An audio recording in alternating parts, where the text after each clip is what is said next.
नमस्कार, स्वागत है आपका एनईईटी और जेईई की परीक्षाओं को लेकर।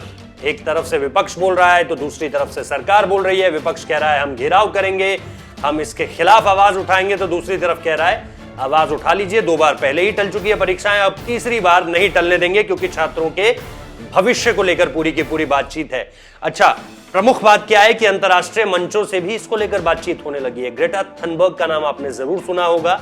वो वैसे तो पर्यावरणविद हैं, अपने आप को एनवायरनमेंट की एक्सपर्ट मानती हैं और दुनिया भर में भी लोग उन्हें मानते हैं कि वो पर्यावरण के बारे में जो कुछ कहती हैं अच्छा कहती हैं। हम भी इस बात को मानते हैं, लेकिन इसका मतलब ये बिल्कुल भी नहीं है कि आप हर मामलों की जानकार बन जाएंगी। खास तौर पर भारत में जिस तरह की परिस्थितियां हैं उसको लेकर अभी ग्रेटा थनबर्ग को पूरी स्टडी किए बिना नहीं बोलना चाहिए। ये एक इमेच्योरिटी दिखाता है और कुछ नहीं दिखाता है। खैर, इससे आगे बढ़ते हुए एक तरफ सरकार यानी डॉक्टर रमेश पोखरियाल निशंक वो ये कह रहे हैं, जिनके ऊपर ऑब्वियसली शिक्षा मंत्रालय की जिम्मेदारी है, शिक्षा की जिम्मेदारी है और इसके साथ साथ परीक्षाओं की जिम्मेदारी है। कैसे भारत को अब कोरोना की चुनौतियों के बाद आगे बढ़ाना है, खासतौर पे ह्यूमन रिसोर्स को लेकर, एजुकेशन को लेकर, इंस्टीट्यूशंस को लेकर, वो सब रमेश पोखरियाल निशंक के ऊपर है। इसलिए सबसे पहली बात जो उन्होंने कही वो ये कही कि जो सिक्योरिटी है, छात्रों की जो सुरक्षा है, उसको लेकर के पहले पुख्ता इंतजाम किए गए हैं, उसके बाद ही ये फैसला लिया गया है। ऐसा नहीं है कि बहुत डेस्पिरेशन में सरकार ने आकर ये फैसला लिया है, बहुत आतुरता इसको लेकर के नहीं दिखाई गई। पहले ये देखा गया कि छात्रों के बीच जो है वो सोशल डिस्टेंसिंग हो सकती है, वहां पर इस तरह की सुविधाएं हैं कि परीक्षा देते वक्त चीजें इतनी ज्यादा निकट में ना आ जाएं कि जो अगर किसी को बाय चांस कोविड की परेशानी है तो वो फिर फैलता जाए और फिर एक छात्र से दूसरे छात्र और दूसरे छात्र से तीसरे छात्र को हो जाए और इसका एक भयानक परिणाम भारत में देखने को मिले।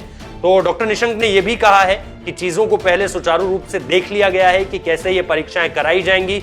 इनको लेकर के कई तरह की अहम जो जिम्मेदारियां हैं वो जो विभाग हैं उनको सौंप दी गई है, लेकिन विपक्ष फिर भी अपनी बातों पर अड़ा हुआ है। दीदी यानी ममता बनर्जी कह रही हैं कि मैंने जब पिछली बार वीडियो कॉन्फ्रेंसिंग में प्रधानमंत्री नरेंद्र मोदी से बात की थी तब भी यही कहा था कि मोदी जी ये जो परीक्षाएं हैं वो नहीं होनी चाहिए, लेकिन केंद्र सरकार ने उनकी बात नहीं मानी, ये उन्होंने कहा है। हालांकि फिर वही सरकार की तरफ से ये बात कही जा चुकी है कि ऑलरेडी हम 2 बार टाल चुके हैं, कहीं ना कहीं से तो शुरुआत करनी पड़ेगी। और इस वक्त पे चीजें जब धीरे धीरे हम देख रहे हैं कि जो कोविड का रेट है पूरे देश में वो डिक्लाइन कर रहा है, चाहे वो दिल्ली हो, चाहे वो मुंबई हो, चाहे वो वेस्ट बंगाल हो, बिहार, उत्तर प्रदेश, आप कहीं भी देखिए। तो ऐसे में शुरुआत जो है कहीं ना कहीं से करनी पड़ेगी। ओवैसी साहब ने भी यही कहा है कि अगर वो उन्होंने बच्चों के नाम ये संदेश दिया है कि केंद्र सरकार से अगर वो किसी रहम की उम्मीद लगाए बैठे हैं तो शायद ना लगाएं, ये उनका कहना है। लेकिन दूसरी तरफ केंद्र सरकार की ओर से ये स्पष्ट चीजें साफ हैं, स्पष्ट की गई हैं चीजें कि परीक्षा जो है वो तय वक्त के हिसाब से होगी, क्योंकि पहले ही उसे टाला जा चुका है। और सिर्फ एनईईटी और जेईई की परीक्षाएं ही नहीं टाली गई है, कई सारी चीजें इस वक्त पे पेंडिंग पड़ी हुई है, चाहे वो सेमेस्टर्स हो, जो नेशनल यूनिवर्सिटीज हैं, जो अफिलिएटेड यूनिवर्सिटी हैं यूजीसी के तहत, वो तमाम उनकी परीक्षाएं, सेमेस्टर्स टले हुए हैं, सेशंस टले हुए हैं। तो ये सारी की सारी चीजें अब धीरे धीरे सुचारू रूप से शुरू होंगी, वक्त लगेगा, लेकिन कहीं ना कहीं से शुरुआत करनी पड़ेगी। ये केंद्र सरकार की तरफ से बयान है और इसकी जो शुरुआत है वो एनईईटी और जेईई की परीक्षाओं से ही होंगी। अब इस पर राजनीति जरूर गरमाएगी और शायद जो अब मॉनसून सत्र शुरू होगा उसमें भी इस तरह की बातों को आप सुन सकते हैं।